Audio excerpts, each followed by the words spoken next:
नमस्कार, आप देख रहे हैं न्यूज फॉर नेशन और मैं हूं आपके साथ शिप्रा झा। बिहार विधानसभा चुनाव में जातीय समीकरण जितना महत्वपूर्ण होता है उतना ही महत्वपूर्ण होता है चुनावी मुद्दा।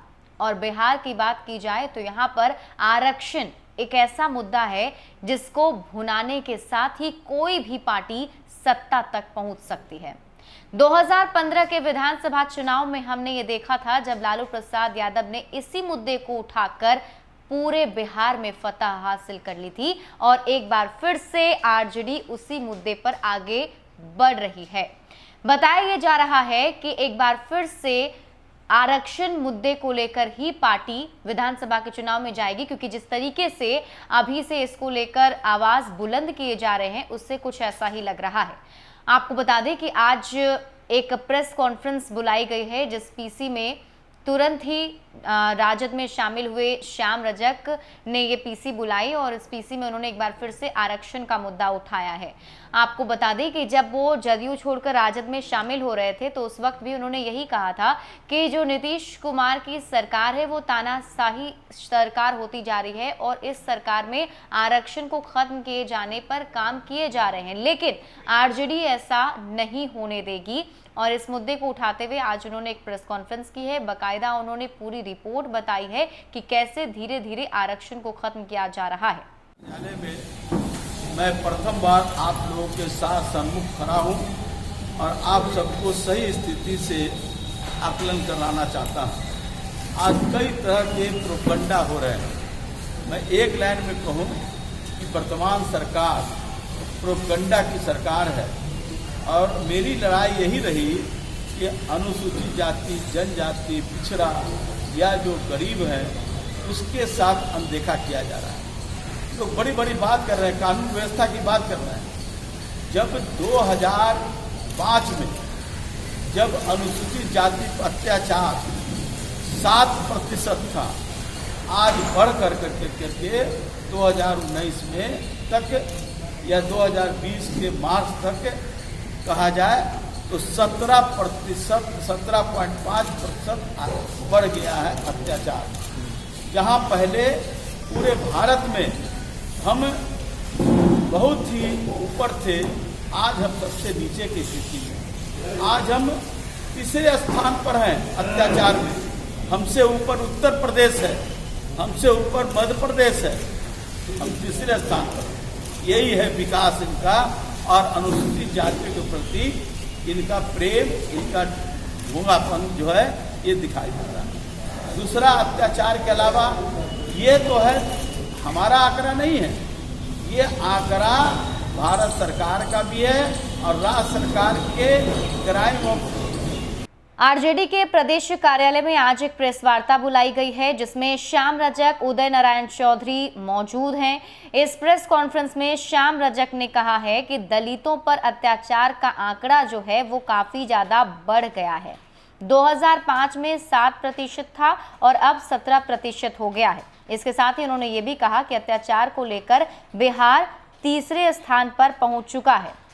प्रेस वार्ता में श्याम रजक ने आंकड़े दिखाए और आंकड़े दिखाने के साथ उन्होंने कहा कि आरक्षण प्रोन्नति का मामला 11 साल से लंबित है और इस पर सरकार कोई ध्यान नहीं दे रही। नई शिक्षा नीति के तहत दलित शिक्षक नहीं बन पाएंगे, निजी हाथों में शिक्षण संस्थान जा रहे हैं। इसके अलावा आरजेडी के विधायक शिवचंद्र राम ने भी इसमें कहा है कि बिहार सरकार गरीबों के साथ अत्याचार कर रही है। एससी एसटी के लोगों के मंदिर जाने पर रोक लग गया है। आरक्षण खत्म करने की कोशिश सरकार की तरफ से की जा रही है। चाहे वह केंद्र में बैठी सरकार हो, चाहे वह राज्य में बैठी सरकार हो, सभी ने हमारे आरक्षण को समाप्त करने का काम किया। लगातार हम सभी विधायक, जो हम आरजेडी के विधायक हम थे, सभी ने, हम लोगों ने अपने नेता तेजस्वी प्रसाद यादव जी के यहाँ जा करके हम लोगों ने गुहार भी लगाया था। आरक्षण का मुद्दा पर हम लोग स्पीकर साहब से भी मिले थे। आरक्षण के मुद्दा पर बिहार के राज्यपाल जी से भी हम लोगों ने मिला था कि हमारा जो आरक्षण है, इस आरक्षण को हमको लागू करिए और जितने भी आरक्षण हमारा है, इस आरक्षण को आप 9वीं सूची में, संविधान की 9वीं सूची में आप डालने का काम करिए।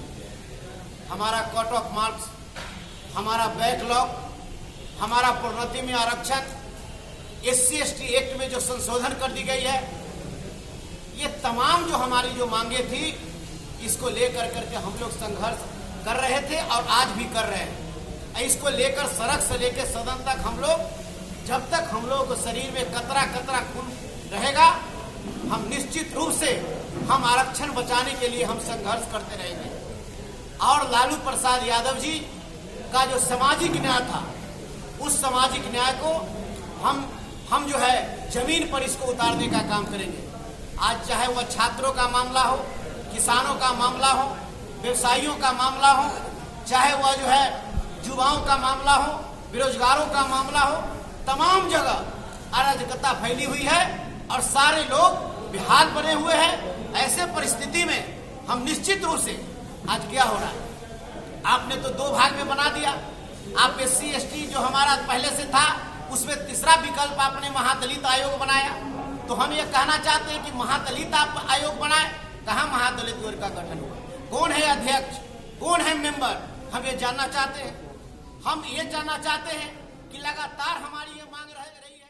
तो बिहार विधानसभा चुनाव के ठीक पहले एक बार फिर से आरक्षण का जिन्न जो है बिहार में निकल चुका है और इस बार भी आरजेडी की तरफ से ये मुद्दा उठाया जा रहा है। यूं कह सकते हैं कि 2015 की रणनीति को इस बार भी अपनाने की कोशिश की जा रही है और इसकी जो जिम्मेदारी है वो कहीं ना कहीं शायद श्याम रजक ने अपने ऊपर ली है। और आज श्याम रजक प्रेस कॉन्फ्रेंस में सीधा सीधा सरकार पर हमला बोलते हुए नजर आ रहे हैं और ये भी कह रहे हैं कि नीतीश कुमार की जो सरकार है वो दलित के विरोध में काम करती है। जितने भी SC/ST के लोग हैं उन्हें अब मंदिर जाने पर रोक लगा दी गई है।